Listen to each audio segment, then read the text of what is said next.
સોમનાથ સ્વાભિમાન પર્વ અને પીએમ મોદીના પ્રવાસની તૈયારીઓ તેજ થઈ। ગીર સોમનાથ જિલ્લા પોલીસ વડા જયદીપસિંહ જાડેજાનું નિવેદન, સુરક્ષા અને શ્રદ્ધાળુઓને અગવડ ન પડે તેવું આયોજન કરાયું।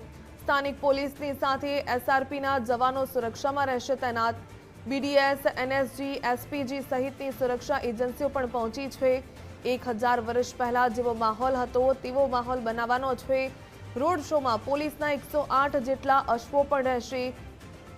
નિવેદન આપવામાં આવ્યું જયદીપસિંહ તરફથી। માનનીય પ્રધાનમંત્રી સાહેબની પણ સુરક્ષા વ્યવસ્થિત રીતે જળવાઈ રહે એ માટે અમારી બીડીડીએસની ટીમો, માઉન્ટેડ પોલીસ, અમારી સ્થાનિક પોલીસ, આ ઉપરાંત બહારના જિલ્લાઓમાંથી પણ માનનીય ડીજી સાહેબે અમને 1500થી વધારેનું ફોર્સ ફાળવ્યું છે।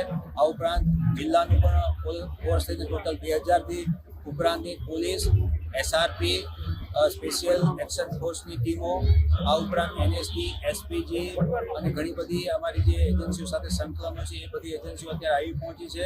અને આજે અમે રિહર્સલ 1 પૂરું કર્યું છે અને સોમનાથ મંદિરમાં જઈ અને આખા સમગ્ર પીએમ શ્રીના રૂટનું નિરીક્ષણ કર્યું છે અને જે પણ અમને નાની મોટી ખામીઓ જણાઈ છે તે બધાને કમ્પ્લીટ કરી છે। અને અમે ખૂબ જ આશ્વસ્ત છીએ કે માનનીય વડાપ્રધાન મોદી સાહેબના જે આ સોમનાથ સ્વાભિમાન પર્વના કાર્યક્રમને અમે ખૂબ શાંતિથી, ખૂબ ઉલ્લાસપૂર્વક ઉજવશું અને લોકોને પણ એટલો આનંદ આવશે।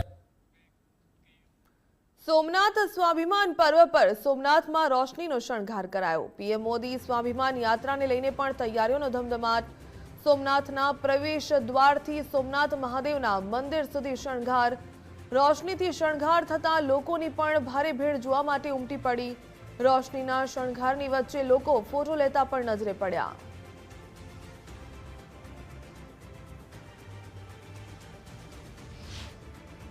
સોમનાથની અંદર સ્વાભિમાન પર્વની ઉજવણી ચાલી રહી છે ને સ્વાભિમાન પર્વની અંદરની જો વાત કરીએ તો સોમનાથને જાણે દિવાળીની જેમ શણગાર કરવામાં આવ્યો છે। કારણ કે 1000 વર્ષ પહેલા વિધર્મીઓ દ્વારા 17 વખત હુમલો કરી અને સોમનાથ મહાદેવના મંદિરને ધ્વસ્ત કરવાના પ્રયાસો કર્યા હતા, પરંતુ સોમનાથ વાસીઓને સોમનાથના વીરો દ્વારા તેમને પડકાર ફેંક્યો હતો ને 1000 વર્ષ પૂર્ણ થઈ રહ્યા છે ને તેને સ્વાભિમાન પર્વની ઉજવણી થઈ રહી છે। ત્યારે આ દ્રશ્યો જોઈ રહ્યા છો એ સ્થળના કે જ્યાંથી વડાપ્રધાન નરેન્દ્રભાઈ મોદી છે તેમનો રોડ શો એટલે કે સ્વાભિમાન પર્વની જે શરૂઆત થવાની છે અહીંથી તેઓ સોમનાથ મંદિર સુધી તેમનો ભવ્ય સ્વાભિમાન યાત્રા કાઢવાના છે ને આ યાત્રા અહીંથી જ શરૂ થવાની છે ને આ દ્રશ્યો તમે આહલાદક દ્રશ્યો અત્યારે જોઈ રહ્યા છો કે શણગાર કરવામાં આવ્યો છે। કેમ ન શણગાર થાય, કારણ કે 1000 વર્ષ પહેલા મહાદેવના મંદિરને ધ્વસ્ત કરવાના જે પ્રયાસો થયા હતા તેની સામે સોમનાથ વાસીઓ